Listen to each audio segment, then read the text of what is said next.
భద్రాద్రి కొత్తగూడెం జిల్లా పినపాక మండలం ఉప్పాక గ్రామంలో రామాలయం పునఃప్రతిష్ఠ కార్యక్రమం సందర్భంగా భక్తి వాతావరణం నెలకొంది. ఆలయంలో ప్రత్యేక పూజలు నిర్వహించగా ధ్వజస్తంభానికి భక్తజనం ప్రత్యేక పూజలు చేశారు. గ్రామమంతా ఉత్సాహంతో కలకలలాడుతూ సందడిగా మారింది. ఈ కార్యక్రమాన్ని గ్రామస్తులు, పరిసర ప్రాంతాల భక్తులు పెద్ద సంఖ్యలో హాజరై స్వామివారిని దర్శించుకున్నారు. భజనలు, మంగళ వాయిద్యాలతో ఉప్పాక గ్రామం ఆధ్యాత్మిక వాతావరణంలో మునిగిపోయింది.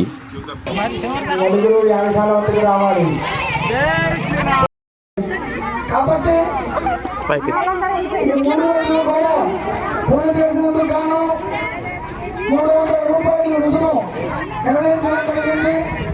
కాబట్టి కావాల్సిన వాళ్ళు వచ్చి ఈ యొక్క గోత్రనామం చెప్పించుకొని ఆ యంత్రాన్ని తీసుకోవాల్సిందిగా మనం చేసుకుంటున్నాం.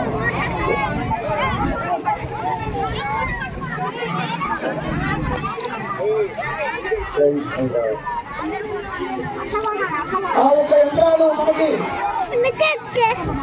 సాయంత్రం 5 గంటల దగ్గర నుంచి యాగశాల ఉత్తర ద్వారం అందు వేయడం జరుగుతుంది.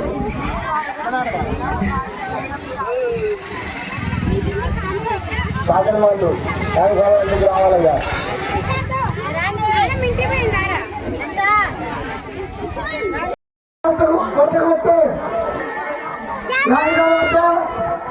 హోమగారికి వారు ప్రారంభించబడతాయి.